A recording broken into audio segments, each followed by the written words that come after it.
제이미와 저는 멕시코에서 막 돌아온 참이었습니다. 막 돌아왔기 때문에 새벽 2시 15분쯤 잠자리에 들었고요. 새벽 4시 15분에 제 큰 아들에게서 전화가 왔습니다. 그가 말하기를 아버지, 이런 말씀드려서 죄송합니다. 동생 피터가 죽었어요. 그래서 제가 물었죠. 무슨 일이 있었니? 아들은 상황을 설명해 주었고 저는 말했습니다. 우리가 도착할 때까지 아무도 그 애를 손대지 못하게 해라. 그래서 제이미와 저는 급히 일어나 옷을 입고 콜로라도 스프링스까지 약 1시간 동안 운전을 해서 가게 됐습니다. 당시에는 휴대폰이 없었죠. 2001년 3월 4일이었습니다. 그래서 준비를 마치고 나서 말씀을 주신 하나님께 찬양을 드렸습니다. 우리는 이미 알고 있지 않습니까? 죽고 사는 것이 혀의 권세에 달려 있다는 것을요. 그래서 우리는 어떠한 의심도 두려움도 말하지 않기로 결단했습니다. 우리 부부는 이렇게 선포하고 처음 들은 소식이 최종 보고는 아니다 라고 믿음으로 동의했습니다. 그건 성경 구절은 아니었지만 제 마음에 가장 먼저 떠오른 말이었고 가장 큰 진리이기도 했습니다. 그래서 우리는 그 말을 계속 선포하며 옷을 입고 준비했죠. 출발할 때 디모데전서 1장 18절 아들 디모데야 내가 네게 이 교훈으로 명하노니 전에 너를 지도한 예언들을 따라 그것으로 선한 싸움을 싸우며 이 말씀이 생각났습니다. 그래서 운전해 가는 동안 너희 위에 주어진 예언들로 선한 싸움을 싸우라고 그 말씀을 되뇌었죠. 그러나 운전해 가는 동안 점점 슬픔과 비탄이 몰려왔습니다. 누구라도 느낄 수 있는 그런 감정들이겠죠. 저와 저의 아내는 그 감정들이 너무 싫었습니다. 그리고 이미 저희가 배워왔지 않습니까? 우리는 사랑과 기쁨과 평강을 가졌으며 나의 감정을 선택할 수 있다는 것을요. 그래서 저는 슬픔이 싫었기 때문에 비탄도 싫었기 때문에 그 감정을 적극적으로 거절하기 시작했습니다. 오직 믿음으로 이렇게 선포했죠. 예수님의 이름으로 나는 슬퍼하지 않겠다. 나는 분노나 슬픔, 비탄 속으로 들어가지 않겠다. 그리고 제가 느끼던 모든 부정적인 감정들에 대항하기 위해 하나님을 찬양하기 시작했습니다. 제가 그렇게 하자마자 여러분도 아시다시피 하나님을 찬양하기 시작하면 성경은 찬양이 원수와 보복하는 자를 잠잠케 하는 능력이라고 말하지 않았습니까? 찬양은 우리가 슬픔과 부정적인 것 대신 긍정적인 것에 집중하게 만들죠. 우리는 반드시 긍정적인 것들에 집중해야 합니다. 핍박과 슬픔과 비탄에 집중해서는 안 되죠. 저는 그 진리를 알고 있었고 설교도 해왔기 때문에 그래서 하나님을 찬양하기 시작했습니다. 제 감정과 반대로 말이죠. 그러자 놀랍게도 전에 들었던 예언들이 떠오르기 시작했습니다. 그것들이 저를 일깨워 주기 시작했죠. 전혀 저를 모르는 사람들이 저에게 다가와 이렇게 말한 일이 두어 번 있었습니다. 당신에겐 아들이 둘 있는데 그중 막내가 형보다 먼저 주님께로 돌아올 것입니다. 이 사람들은 저를 전혀 알지 못했던 사람들이었어요. 저희 교회 성도도 아니었고 제가 아들이 둘 있는지 자녀가 몇 명 있는지조차 몰랐던 분들이었죠.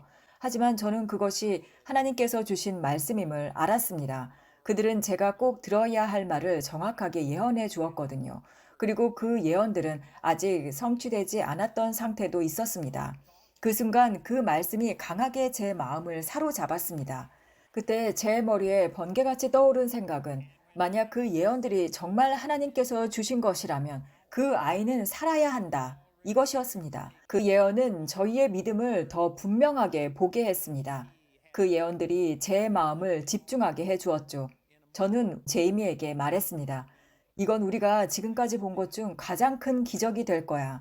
제 아내 제이미가 저를 어떻게 생각했는지는 모르겠지만 그녀도 믿음으로 동의하며 함께 하고 있었을 것이 틀림없습니다.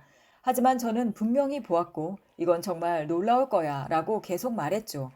우리가 마침내 콜로라도 스프링스에 도착했을 때 큰 아들이 나와서 이렇게 말했습니다.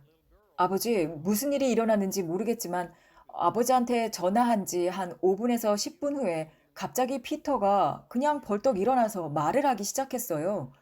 큰 아들이 우리에게 전화했을 때 피터는 이미 4시간 넘게 죽은 상태였습니다. 그는 이미 옷이 벗겨진 상태였고 피터의 온 몸은 까맣게 변해 있었다고 합니다. 피터는 시체 안치소의 냉각대 위에 알몸으로 누워 있었고 발가락에는 시체 태그까지 달려 있었다고 합니다. 그러니까 저희 막내 아들 피터는 이미 사망 판정을 받았고 냉동실에 들어간 상태였죠. 그런데 그가 그냥 벌떡 일어나 말을 하기 시작했다는 것입니다. 4~5시간 동안 뇌에 산소가 공급되지 않았던 상태였음에도 그는 뇌 손상 없이 그저 정상으로 돌아왔습니다. 20여 년이 지난 지금도 제 막내 아들 피터는 아주 정상적인 사람입니다. 그리고 피터는 그 다음 해에 딸을 갖게 됐죠. 그 아이는 지금 우리의 외손녀이자 유일한 손주입니다.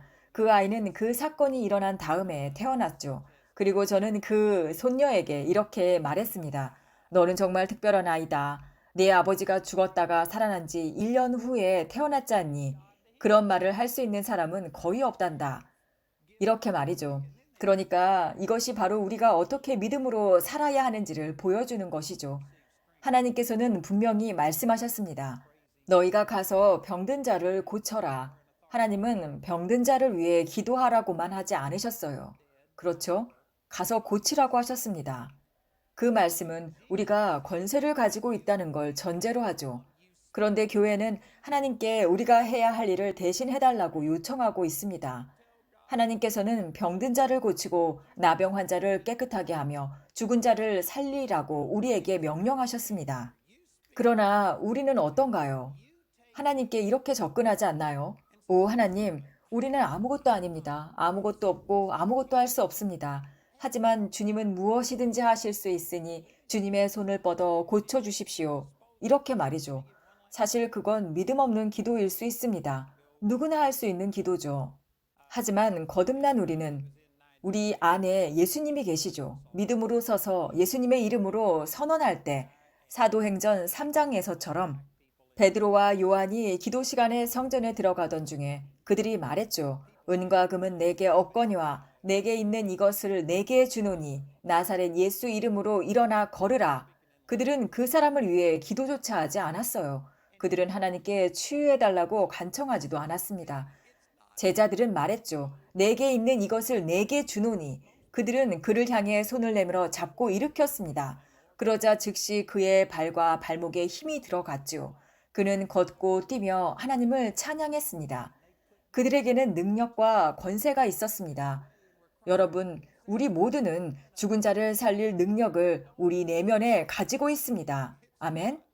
또 예수님은 말씀하셨죠. 문제가 생기면 산에게 말하라고요. 하나님, 의사가 저보고 죽는다고 합니다. 뭔가 좀 해주세요. 이렇게 하지 말고 하나님은 우리에게 산을 향해 직접 말하라고 말씀하셨습니다. 말하자면 이런 것입니다. 우리는 암에게 말해야 합니다.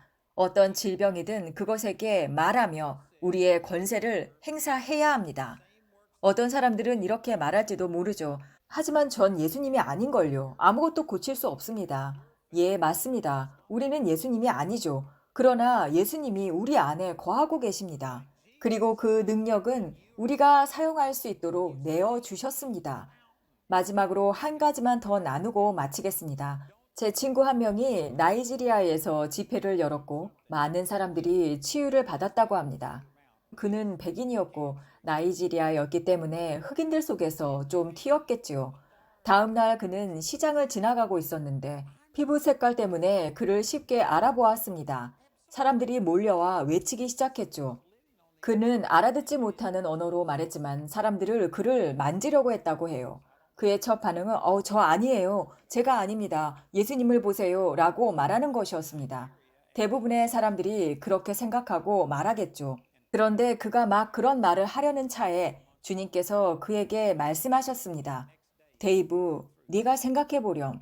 내가 예루살렘에 나귀를 타고 입성할 때 사람들이 종려나무 가지와 겉옷을 깔고 호산나 호산나 하고 외칠 때 말이야. 만약 그 나귀가 저 아닙니다, 저 아닙니다 라고 말했다면 넌 뭐라고 생각했겠니? 그렇게 말이죠. 주님이 데이브에게 말했다고 합니다. 아무도 너를 찬양하는 게 아니야. 사람들은 네 안에 있는 나를 찬양하는 것이다. 너는 단지 나를 싣고 있는 나귀일 뿐이다. 아멘. 그래서 저는 인정합니다. 이건 제 힘이 아닙니다. 그러나 하나님은 제 안에 살아계시죠. 그리고 저는 제게 주어진 권세를 사용해야 합니다. 여러분도 마찬가지입니다. 여러분의 입을 열어 말해야 합니다. 선포하십시오. 여러분은 병든 자를 고치고 나병 환자를 깨끗하게 하며 죽은 자를 살리라는 명령을 받았습니다. 예수님께서 하신 그 일들을 여러분도 하게 될 것입니다. 하지만 여러분의 협력과 믿음 없이는 그 일이 일어나지 않죠. 여러분은 그 일을 묵상하고 이루어지는 모습을 상상하기 시작해야 합니다. 여러분은 자신이 죽은 자를 살리는 모습을 상상해 보신 적이 있으신가요?